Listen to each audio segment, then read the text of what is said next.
इन geopolitics आपकी location matter करती है। इससे डिसाइड होता है कि आप कॉन्फ्लिक्ट किसके साथ होगा और आपके एडवांटेजेस क्या हैं। इंडिया के केस में India is like geographically in the heart of Asia. तो अगर हार्ट ऑफ एशिया है तो ऐसे में हमारे एडवांटेजेस भी हैं और इसकी वजह से हमारे चैलेंजेस भी हैं। इंडिया एक ऐसा देश है जिसके नाम पर एक पूरा का पूरा ओशन है। और देखिए नाम Indian subcontinent, Indian peninsula, Indian Ocean region, Indo Pacific. So it means the word India itself actually represent our advantage. हमारे farmer foreign secretary mister Shyam Saran का कहना है कि इंडियन ओशन को हमने अपनी स्ट्रेटजी में अपना बैकयार्ड माना है। और आपको नहीं लगता कि हो सकता है ये बैकयार्ड ना हो, ये फ्रंट डोर हो? तो क्या अब समय आ गया है कि हमें बॉर्डर पर जितना हम फोकस कर रहे हैं due to our complex relationships with Pakistan, China, लेकिन हमारा जो फ्यूचर लाया करता है ग्लोबल पावर बनने का, वो ओशन में है। तो क्यों है ऐसा? तो देखिए लोकेशन, और इस लोकेशन की वजह से ग्लोबल सप्लाई चेन के लिए इंपॉर्टेंट है ये वाला एरिया, उसमें हमारा बैठता है वाइटल रोल। आप कहेंगे ऐसा कैसे? पहले इस रीजन को जरा समझ लेते हैं। यहां पर ईस्ट में स्टेट ऑफ मलक्का से वेस्टर्न कोस्ट ऑफ ऑस्ट्रेलिया, यह है आपका ईस्ट ऑफ इंडियन ओशन। यहां पर मोजाम्बिक चैनल, और यहां पर आप देख रहे हैं अरब सी, यानी कि स्ट्रेट ऑफ हॉर्मज, बबल मंदेब। तो यानी कि क्रिटिकल लोकेशंस, ये सब मिलाकर ये पूरा एरिया ये बनता है इंडियन ओशन। यहां पर इसकी साइज और डाइवर्सिटी अपने आप में इसकी जियो इकोनॉमिक इंपोर्टेंस बनाती है। आप कहेंगे साइज तो सर समझ में आया कि ठीक है इतना बड़ा भाग है, लेकिन डाइवर्सिटी कैसे? डाइवर्सिटी ऐसे, यहां पर अफ्रीका जो है वो रिसोर्स रिच है। दुनिया को रिसोर्सेज की जरूरत है क्या? नहीं, बिल्कुल है जी। मिडिल ईस्ट एनर्जी रिच है, दुनिया को ऑयल एंड गैस की सप्लाई की जरूरत है, मिडिल ईस्ट से आती है। साउथ एशिया में है लेबर, जब तक लेबर नहीं होगी तो मैन्युफैक्चरिंग करोगे कैसे? तो यानी कि ये जो एरिया है, इस एरिया के आसपास ये तीनों चीजें मौजूद हैं, और तीनों चीजों की जो सप्लाई है उसके लिए जरूरत किसकी है? इंडियन ओशन की। तो अब ग्लोबल इकोनॉमी अगर इससे कनेक्टेड है तो यानी कि ये क्रिटिकल बन जाता है स्ट्रेटेजिकली। और ऐसे में जब क्रिटिकल बन जाता है तो यानी कि आपको मिलिट्री स्ट्रेंथ प्रोजेक्शन करनी होगी, क्योंकि आप नहीं करोगे तो दूसरा उस स्पेस को ले लेगा। तो इसी वजह से इंडियन ओशन रीजन बन जाता है इंपॉर्टेंट ना। अब बात आती है इस एरिया की रूट की इंपॉर्टेंस, यानी कि जो रूट्स हैं ये किसके लिए इंपॉर्टेंट है? पूरी दुनिया के लिए इंपॉर्टेंट। आप कहोगे सर कैसे है, जरा बताइए, एग्जांपल ले लीजिए। जैसे कि अब ये मिडिल ईस्ट है, राइट, और यहां पर है एनर्जी। फॉर एग्जांपल सऊदी का ये एरिया, पर्शियन गल्फ जो है, यहां पर ऑयल भी है, नेचुरल गैस भी है। तो यहां से स्ट्रेट ऑफ हॉर्मज से निकलता है और फिर उसके बाद ये रेड सी से होता हुआ, ये बबल मंदेब से होता हुआ, सुएज कैनाल से होता हुआ, फिर ये मेडिटेरियन सी में जाता है और यूरोप के डिफरेंट पोर्ट्स के थ्रू यूरोपियन इकोनॉमी को हेल्प करता है। ऐसे ही साउथ एशिया और साउथ ईस्ट एशिया, यानी कि हम बात कर रहे हैं किसकी? हम बात करें आसियान देशों की। उसके अलावा साउथ कोरिया और जापान, सबकी एनर्जी सप्लाई इसी एरिया से होकर जाती है। तो यानी कि क्या कोई चाहेगा क्या कि यहां पर कोई ऐसी पावर अपनी नेवी को स्ट्रांग बना दे जो उनके इंटरेस्ट के लिए खतरा हो? मेरा इंडिकेशन है चाइना की तरफ, कोई नहीं चाहेगा ना। तो ऐसे में ये रूट्स हमारे लिए इंपॉर्टेंट हो जाते हैं। अब यहां पर जियोपॉलिटिकल स्ट्रगल क्या है, अभी तक आपको समझ में आ गया होगा कि यहां पर कुछ क्रिटिकल चौक पॉइंट्स हैं। चौक पॉइंट्स का मतलब होता है कि अगर आपने वहां पर अपनी मिलिट्री को लगा दिया और आपने कहा अच्छा हमारा दूसरे देश से वॉर चल रहा है, चलो ऐसा करते हैं इनके सप्लाई को यहां पर चौक कर देते हैं, यानी कि यहां पर हमने एंटी शिप मिसाइल्स लगा दी, कहा आपकी शिप यहां से जाने नहीं चाहिए। तो मुझे बताओ, अगर आप दूसरे की इकोनॉमी को नुकसान पहुंचा सकते हो ड्यूरिंग द वॉर, तो वो वॉर आप स्ट्रेटेजिकली कम समय में खत्म कर सकते हो कि नहीं कर सकते हो? अपने फेवर में कर सकते हो। तो लेकिन उसके लिए क्या करना पड़ेगा? अपनी नेवल प्रेजेंस को इन जगह पर इंपोज करना होगा कुल मिलाकर। अब कैसे करोगे? क्या वहां पर जाकर एयरक्राफ्ट कैरियर बस खड़ा कर दोगे? नहीं, आपको आसपास के जो नेशंस है, आइलैंड नेशंस है, उनके साथ संबंध मजबूत करने होंगे, वहां मिलिट्री बेसिस बनाने होंगे, पोर्ट का एक्सेस लेना होगा।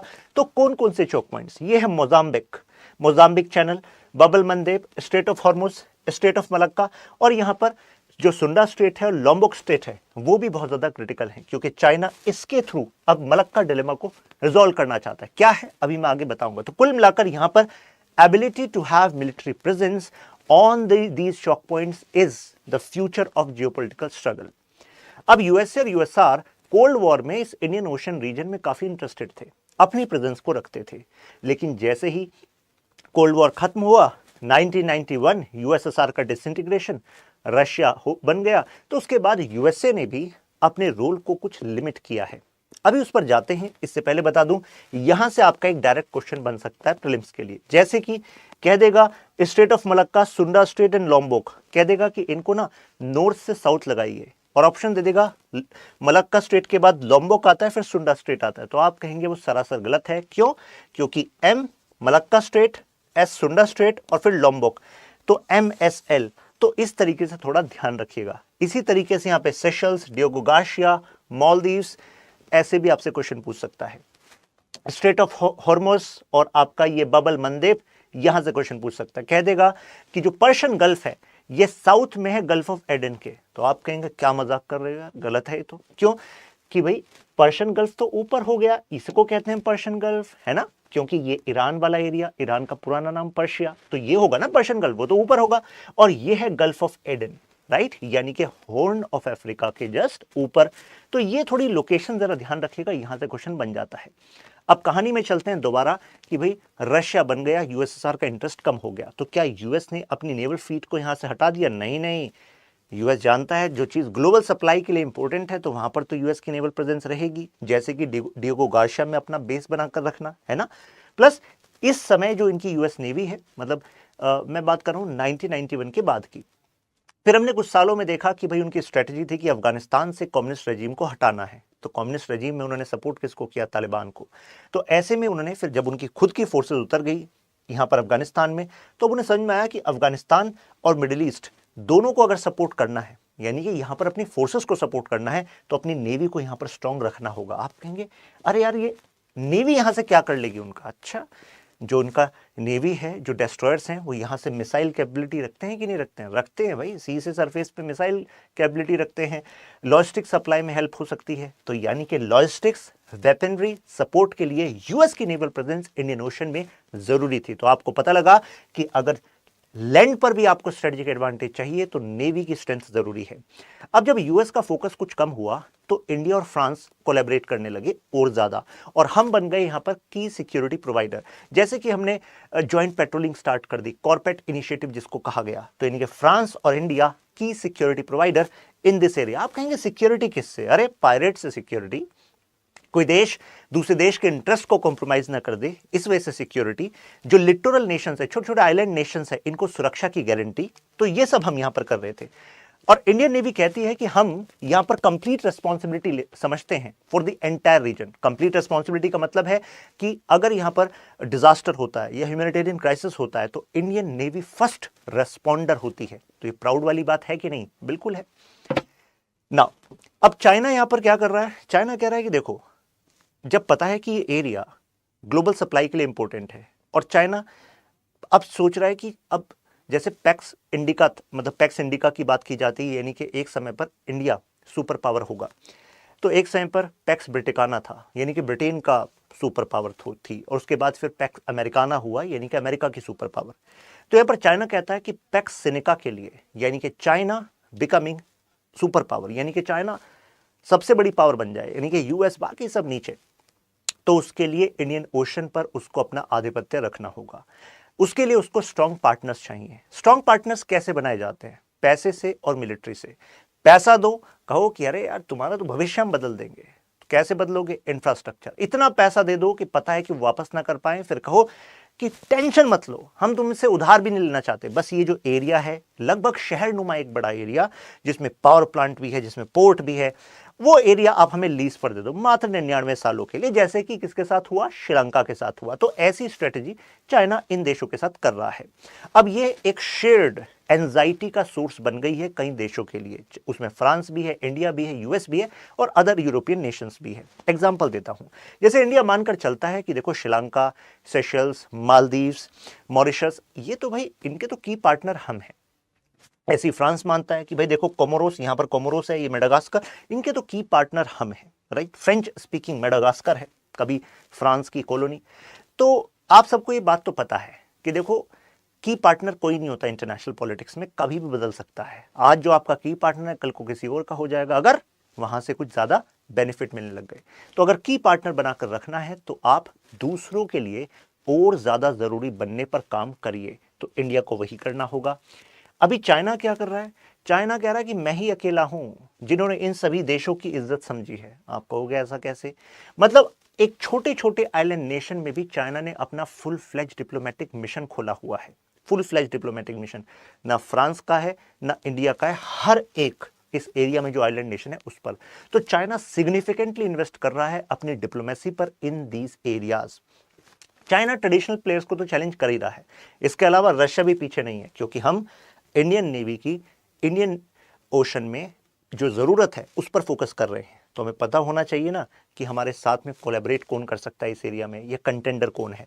तो Russia can collaborate obviously. Russia का यहां पर सूडान में अलग से बेस है, तो रशिया यहां पर अपना बेस क्यों बना रहा है? भाई सीधी सी बात है, क्योंकि ये जो एरिया है यहां से पूरा यूरोप का ट्रेड होता है। तो अगर यूरोप रशिया को परेशान करेगा तो जाहिर सी बात है स्वेज कैनाल से जाने वाला रूट और यहां पर रशिया की प्रेजेंस उनके लिए कुछ प्रॉब्लम क्रिएट कर सकती है। ऐसे सऊदी अरब टर्की दोनों इंटरेस्टेड हैं इन छोटे छोटे आइलैंड नेशंस के साथ अपने रिश्ते बेहतर करने के लिए। अब मुझे बताइए, टर्की, क्या टर्की इंडिया के साथ रहता है? नहीं, इंडिया के खिलाफ बयानबाजी करता है। तो अगर ये भी कंपीट कर रहा है आइलैंड नेशंस के साथ रिश्तों को बेहतर करने के लिए, फिर अपनी प्रेजेंस को इंप्रूव करने के लिए, तो भाई हमें तो ज्यादा प्रेजेंस को इंप्रूव करना ही पड़ेगा।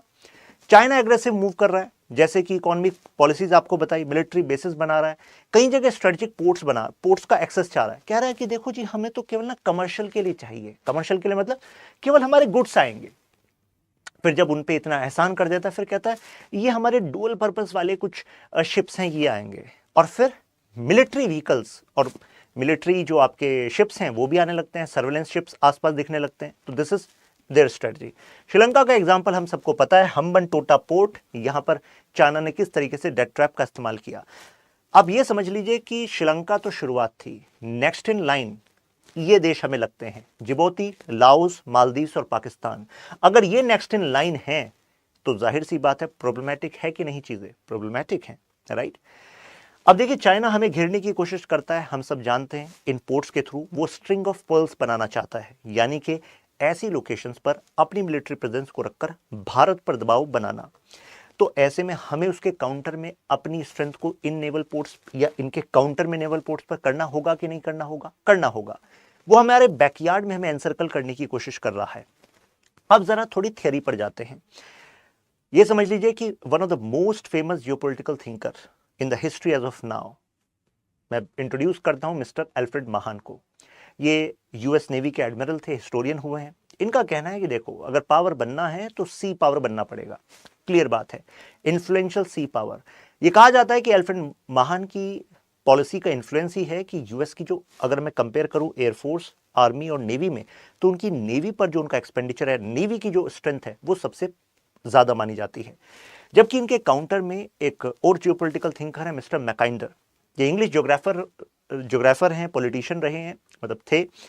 तो इनका कहना है कि नहीं नहीं महान साहब, आप सी पर बहुत ज्यादा फोकस कर रहे हैं। इनका स्ट्रेटजी थी कि भाई आप लैंड पर फोकस करो। इनका कहना था यूरेशिया पर जो राज करेगा वो दुनिया पर राज करेगा। चाइना हमें लगता है कि मैकाइंडर और महान दोनों की स्ट्रेटजी का इस्तेमाल कर रहा है, यूरेशिया पर राज करने के लिए बीआरआई और आपका इधर जो इंडियन ओशन में राज करने के लिए सिल्क मैरिटाइम रूट। अब हमें सोचना होगा कि हमें क्या करना है, राइट। तो मैकाइंडर की पोजीशन कहती है कि भाई इंडिया की जो मेजर टेंशन है वो चाइना के साथ है, राइट। तो बॉर्डर सेंट्रिक फॉर्मुलेशन जो है वो ज्यादा इंपॉर्टेंट होंगी मैरिटाइम फॉर्मेशन से। कौन? मैकाइंडर ऐसा कहता है, क्योंकि मैकाइंडर का फोकस किस पर है? लैंड पर। लेकिन महान क्या कहते हैं? महान कहते हैं नहीं नहीं, महान कहते हैं कि कैपेबिलिटी को इंप्रूव करना पड़ेगा सी में। कारण, अगर टेक्निकलिटीज चेंज होती रहे, यानी कि वॉर जिस तरीके से होंगे भविष्य में वो चेंज हो सकता है, नई टेक्नोलॉजीज आ सकती हैं, तरीके नए नए आ सकते हैं। आप कहेंगे सर बायोलॉजिकल वॉर होगा, केमिकल वॉर होगा, हो जाएगा। बट जो नहीं बदलेगी वो है जरूरत समुद्री रास्तों की, क्योंकि अभी भी सबसे सस्ता, सबसे किफायती एक्चुअली जो तरीका है वो समुद्री रास्ता है। तो चाइना की जो जरूरतें हैं उसके लिए समुद्री रास्ते इंपॉर्टेंट है। तो ऐसे में अगर इंडियन नेवी की वहां पर प्रेजेंस स्ट्रांग हो जाए तो हम चाइना की इन वल्नरेबिलिटीज का इस्तेमाल अपनी नेगोशिएशन में या अपने आप को सिक्योर करने के लिए कर सकते हैं कि नहीं कर सकते हैं? कर सकते हैं। तो यानी कि इंडियन नेवल प्रेजेंस को स्ट्रेंथन करना महान के आइडियाज के हिसाब से जरूरी है। हमें चाइना के वीकेस्ट ऑफ वीक स्पॉट को समझना होगा कि देखो, अभी भी मिडिल ईस्ट, अफ्रीका से चाइना हाइड्रोकार्बन्स को इंपोर्ट करता है। कुल जो एनर्जी सप्लाई है उसका 80% जो चाइना का है वो इसी एरिया से होकर जाता है, स्पेसिफिकली मलक्का स्ट्रेट से होकर जाता है, यहां से, जैसे यहां से आया और फिर इधर से होकर जाता है। इसी को कहते हैं मलक्का डिलेमा। यानी कि अगर ये चौक हो गया तो चाइना को बड़े प्रॉब्लम हो जाएगी। तो क्या इंडिया इसके लिए कुछ कर रहा है? जी हाँ, हम कर रहे हैं। हम क्या कर रहे हैं? हम इसी के ऊपर यहां पर सबांग पोर्ट पर अपने आप को मजबूत बना रहे हैं। इधर अंडमान एंड निकोबार आइलैंड में हमने ट्राई सर्विस कमांड बनाई है, यानी कि तीनों फोर्सेस की एक ज्वाइंट कमांड, जिससे कि मलक्का डिलेमा को हम बनाकर रख सके कि अगर हम पर कुछ गड़बड़ करोगे तो यहां पर चौक भी हो सकती हैं चीजें। हालांकि चाइना कोशिश कर रहा है सुंडा स्ट्रेट और लोम्बोक को भी एक्सप्लोर करने का कि किस तरीके से वो इनका इस्तेमाल करके अपने इस डिलेमा को कम कर सकता है। अब ये कहा जाता है कि देखो अब कहां सी बैटल्स होते हैं, कहां आपने देखा है कि एक एयरक्राफ्ट कैरियर दूसरे एयरक्राफ्ट और शिप्स डिस्ट्रॉयर्स आपस में लड़ रहे हैं? ये नहीं होता, ये नहीं होता हो। लेकिन अभी भी ये जो प्रिंसिपल्स हैं ये रिलेवेंट हैं। कारण क्योंकि अगर आप स्ट्रॉन्ग नेवल पावर हैं तो ये पावर प्रोजेक्शन में काम आएगा, ये उस एरिया के छोटे छोटे देशों को सिक्योरिटी देने में काम आएगा। और अगर आप उनको सिक्योरिटी दोगे तो वो अपने पोर्ट्स का एक्सेस आपको देंगे कि नहीं देंगे? आप उनसे कहोगे यार तुम हथियार मत खरीदो, खराब चीजें होती हैं हथियार, छोटा सा देश हो, तुम फोकस करो टूरिज्म पर, कुछ ट्रेड व्रेड करो, ये काम हम पर छोड़ दो। यानी कि हमारे पास पैसा है, हमारी वैसे भी जरूरत है, तो हमारे डिस्ट्रॉयर, हमारी सबमरीन्स, आप केवल ये ध्यान रखो जब आपको सुरक्षा दे रहे हैं तो अपने पोर्ट का एक्सेस तो दोगे, तभी तो आपको फैसिलिटीज देंगे, आपको रडार लगा कर देंगे, आपको पता लगता रहेगा कोस्टल एरियाज में कहां पर वल्नरेबिलिटीज है, तो हम उसका जिम्मा लेते हैं। तो ऐसे में इंपॉर्टेंट हो जाता है। इंटरडिक्ट कर सकते हैं ट्रेड को, यानी कि रोक सकते हैं ट्रेड को, लेवरेज ले सकते हैं इस सीज की। अब देखिए मैंने आपको बताया कि फिर भी जो मेटल एस्पिरेशंस हैं वो सेम रहेंगी, यानी कि देशों को समुद्री रास्तों की जरूरत होती रहेगी और समुद्री रास्तों को सिक्योर करने के लिए नेवी की जरूरत होती रहेगी। कोई भी देश ऊपर बढ़ेगा तो उसको नेवल स्ट्रेंथ चाहिए अपने कमर्शियल जो रूट्स हैं उनको सिक्योर करने के लिए। तो इस वजह से कंक्लूजन के तौर पर, मतलब अभी कंक्लूजन पे जाएंगे, लेकिन हमें यह पता लग गया कि भाई महानियन जो आइडिया है वो इस समय पर भारत के लिए बहुत जरूरी है कि नहीं? तो करना क्या होगा? हमें नए एयरक्राफ्ट कैरियर्स बनाने होंगे। विक्रमादित्य, विक्रांत के बाद we need a new fleet, we need attack submarines, we need to modernise our naval assets और मैरिटाइम अवेयरनेस कैपेबिलिटीज को, यानी कि सर्वेलेंस कैपेबिलिटीज को हमें इंप्रूव करना होगा। क्योंकि भाई जब सर्वेलेंस है उसी के बाद तो ऑपरेशंस हो पाएंगे। तो इंडिया ने इस दिशा में कुछ किया है कि नहीं किया? अरे किया है हमने। काउंटर करने के लिए देखिए सबांग पोर्ट, यहां पर है सबांग पोर्ट, मतलब जो मलक्का के एंट्री पॉइंट पर है सबांग पोर्ट, इंडोनेशिया के साथ पार्टनरशिप में, ओमान से डुकुम पोर्ट। तो यानी कि ये हम काउंटर करने के लिए सही डायरेक्शन में जा रहे हैं, स्ट्रिंग ऑफ पल्स को काउंटर कर रहे हैं यहां पर एक तरीके से। हम साथ में कोलैबोरेशन कर रहे हैं इंडियन ओशन रीजन के अलावा भी देशों से, जैसे कि France, USA and other nation, जिनका शेयर्ड विजन है कि भाई देखो दुनिया में रूल बेस्ड ऑर्डर होना चाहिए, चाइना की टैक्टिक्स नहीं चलनी चाहिए। लेकिन यहां पर कुछ पॉइंट्स ऐसे भी हैं जिस पर हम फर्दर इंप्रूव कर सकते हैं, जैसे कि टोटल मिलिट्री एक्सपेंडिचर का करीब 15% नेवी पर खर्च हो रहा है, जबकि हमसे बहुत ज्यादा खर्च नेवी पर हमारे क्वाड नेशंस कर रहे हैं, यानी कि जापान, ऑस्ट्रेलिया, यूएस, वो काफी ज्यादा नेवी पर कोशिश करते हैं खर्च करने की। तो हमें भी इस दिशा में सोचना चाहिए, राइट? अभी जो आपका अंडमान एंड निकोबार है, तो यहां पर हमने ट्राई सर्विस कमांड बनाई है, वो अपने आप में बहुत अच्छा फैसला है। लेकिन वहां पर हमें और ज्यादा एसेट्स और ज्यादा इन्वेस्टमेंट करना होगा, जिससे कि जब समय आए तो वहां पर जरूरी एक्शंस हो सके। ऐसा ना हो कि ट्राई सर्विस कमांड केवल लॉजिस्टिक सपोर्ट के लिए ही यूज आए, राइट? तो ऐसे में हमारी जो डिप्लॉयमेंट है अंडमान वाले एरिया में, ये हमें मदद करेगी जो ईस्ट एशिया में अपनी स्ट्रेंथ प्रोजेक्शन को करने के लिए, जो कि साउथ ईस्ट चाइना सी में जिनका कॉन्फ्लिक्ट चल रहा है चाइना के साथ, तो वो भी हमारे साथ और ज़्यादा मजबूती से यू कैन से कोलैबोरेट करेंगे जब उनको पता लगेगा this much India is investing on this Malacca dilemma, right, around this Malacca dilemma. तो ऐसे में हम इन्वेस्ट कर सकते हैं सर्वेलेंस एयरक्राफ्ट्स पर, सी गार्जियंस पर, सो दैट अगर मैरीटाइम अवेयरनेस रहेगी तो जाहिर सी बात है एक्शंस भी ले पाएंगे। तो कुल मिलाकर बात पता लगी आपको कि देखो इंडो पैसिफिक स्ट्रेटजी इतनी इंपॉर्टेंट है कि मिनिस्ट्री ऑफ एक्सटर्नल अफेयर्स ने अलग से एक बेंच क्रिएट कर दी है, समझ लीजिए एक डिपार्टमेंट ही है, राइट? जियोपॉलिटिकल कंटेस्टेशन जो ग्लोबल लेवल पर है उसका फोकस इंडो पैसिफिक है। तो अगर इंडिया को यहां पर अपने इंटरेस्ट को एडवांस करना है तो विदाउट नेवल स्ट्रेंथ कैसे हो पाएगा? तो यानी कि नेवी को तो फर्दर हमें मजबूत करना ही पड़ेगा। पिछले कुछ समय में हमें कुछ सक्सेस मिला है, लेकिन हमारा जो कमिटमेंट है, प्रिंसिपल्स जो हैं कि free open this Indo Pacific, उसके लिए फर्दर हमें फोकस करना होगा। Examine the importance of Indian naval strength for India's larger geopolitical aims in Indian Ocean region. तो मुझे लगता है कि अब तो क्लैरिटी हो गई होगी, है कि नहीं?